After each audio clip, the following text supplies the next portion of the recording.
Estamos na Serra da Nogueira. A Serra da Nogueira é uma serra vizinha, muito próxima de Bragança, cerca de 10 km.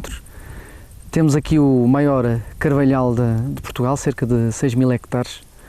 Carvalhal de Quercus pyrenaicus, Carvalho Negral das Beiras, tem vários nomes.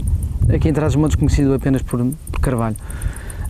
É uma espécie fácil de distinguir, tem umas folhas profundamente recortadas, com um pelo, parece um veludo por baixo da folha, que a torna muito fácil de distinguir. Este carvalhal é um carvalhal muito antigo, temos referências da sua presença já desde o século XVIII e persistiu graças a características muito peculiares da litologia desta serra. É um tipo de rochas que nós chamamos rochas básicas, que permite que o solo tenha um fundo de fertilidade muito razoável e que o corte sistemático da árvore não leva a um esgotamento dos solos e as árvores são muito resilientes. E depois há outro aspecto também muito interessante, que é, ao contrário do que acontece noutras áreas do país, não há a formação de matos baixos dominados ou por ericáceas ou por cistáceas que de algum modo perturbem a regeneração e a resiliência desses mesmos bosques. Os carvalhais são muito interessantes porque para o ecólogo são como se fossem... para o ecólogo é a mesma coisa que é um monumento, são uma reminiscência do passado. Todo o país no passado estava coberto, com interrupções obviamente, digamos, apontemos uma data há 8.000 anos de bosques mais ou menos contínuos. Esses bosques foram sendo substituídos por agricultura e desse processo de domesticação da paisagem, a Serra da Nogueira e este carvalhal que tenho aqui nas minhas costas é o melhor representante desse coberto vegetal que no passado cobria o país, e daí o seu imenso valor patrimonial e ecológico.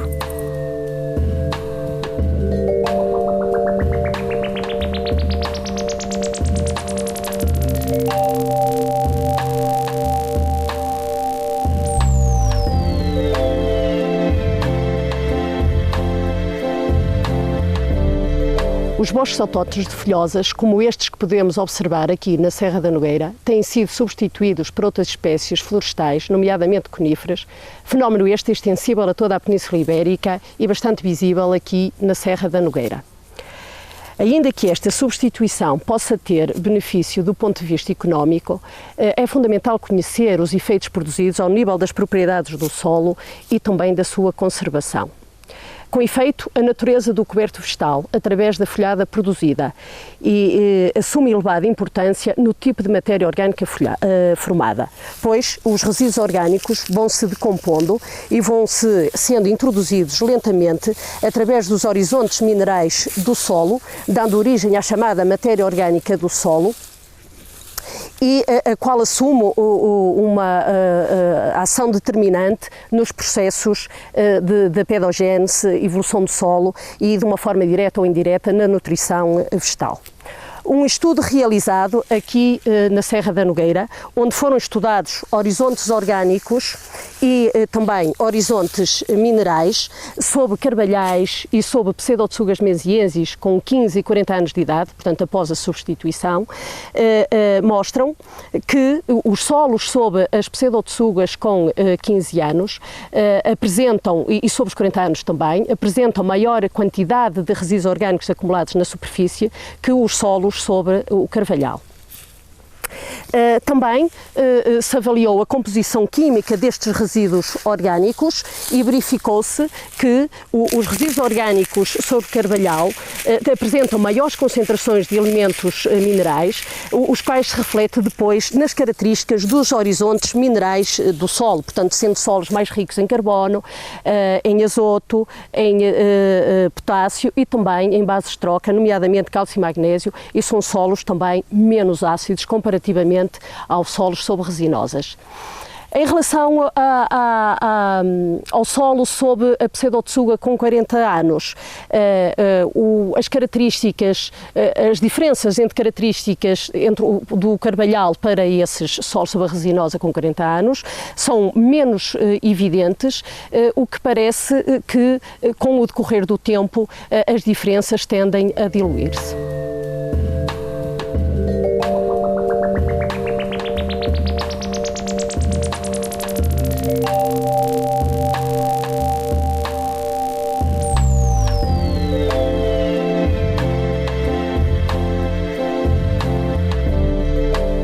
A importância dos carvalhais, penso que a podemos avaliar a partir da importância de um conjunto de processos para o funcionamento, para a manutenção do carvalhal, mas também para a sociedade em geral e para as sociedades que vivem mais perto dele em particular. Eu penso que seria útil aqui utilizar uma abordagem mais ou menos convencionada nesta fase, que é dos serviços de ecossistema, que são basicamente os benefícios que as sociedades, que as comunidades obtêm direta e indiretamente da existência e do funcionamento de ecossistemas.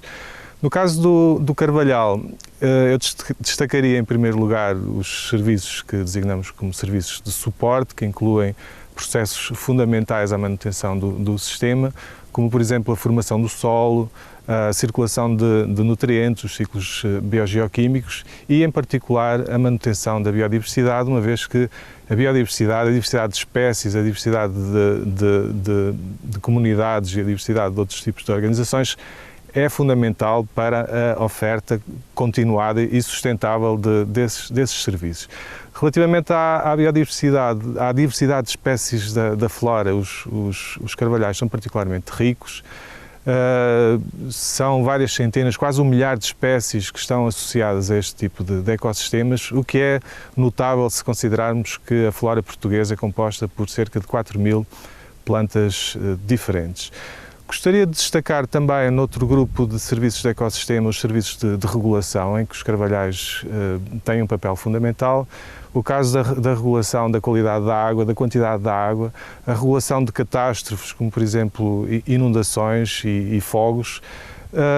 E finalmente, guardaria para o último lugar os serviços de produção, que são também muito importantes no caso deste ecossistema, destacando-se a produção de cogumelos, que são um dos produtos mais procurados pelas populações e pelos mercados internacionais, nomeadamente, e a produção de lenhas, que são, portanto, um componente fundamental da utilização de energia nestas regiões. A lenha de carvalho, por exemplo, só para dar aqui uma estatística, representa cerca de 43% da energia final utilizada na cidade de Bragança, o que é um número notável e que dá a ideia da importância que têm estes ecossistemas também nessa perspectiva de produção deste produto energético.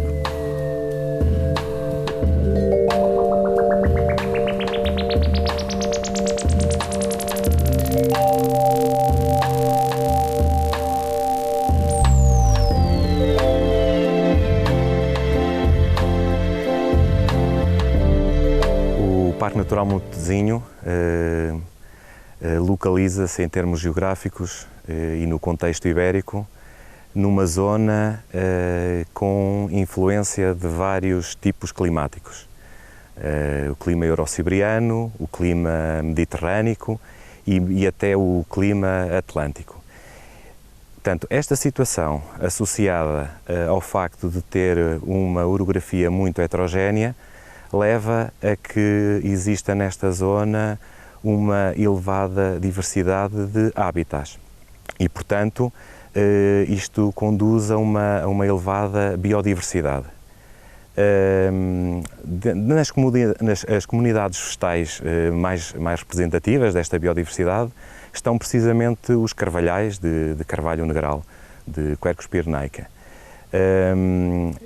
Esta árvore, portanto, estes bosques, representam, digamos assim, a vegetação climatófila, aquilo que se aproximaria mais da vegetação clímax desta zona. E são muito importantes não só por isto, mas também porque albergam uma elevada comunidade de outras espécies, são um habitat para outras espécies. E, portanto, daí a sua elevada importância. Além disso, tanto estes bosques foram no passado muito sobreexplorados, a sua área foi muito reduzida para a ocupação com a agricultura e, portanto, poucos foram aqueles que chegaram aos dias de hoje relativamente bem preservados. E, portanto, daí é uma preocupação do Parque Natural de Montezinho contribuir e promover a preservação destes bosques. Esta preservação faz-se essencialmente em duas frentes. Por um lado, o parque implementa ações no terreno que visam a sua salvaguarda, nomeadamente com limpezas de mato, a quebra de descontinuidades com as comunidades arbustivas adjacentes para diminuir a probabilidade que um fogo possa destruir o carvalhal. E, por outro lado, também criando condicionantes à sua exploração. Por isso mesmo, o Parque Natural Montezinho, com o plano de ordenamento, dividiu a área do parque em 3 zonas distintas. Uma das zonas, que normalmente são as áreas à volta dos aglomerados populacionais, onde se desenrolam as principais atividades das pessoas no seu dia-a-dia, no seu cotidiano, e onde também os valores de conservação são menores e, portanto, o nível de restrições é menor. Depois, outra zona, correspondem às zonas que são as mais afastadas dos aglomerados populacionais, onde os valores de conservação da natureza são mais elevados e, portanto, também onde as restrições têm de ser maiores. Só nesta zona é que é necessário as pessoas pedirem autorização para cortar e explorar os carvalhos. Nas áreas à volta das localidades e nas zonas de interface entre umas e outras, não têm também essa necessidade. Apenas têm que cortar mediante determinadas condicionantes, como sejam cortar apenas 25% da área do carvalhal no máximo e com um limite de área até 750 metros quadrados. Com estas medidas procura-se obviamente preservar e deixar às gerações vindouras também este biótopo tão fantástico que são os carvalhais de carvalho negral aqui no Parque Natural Montezinho.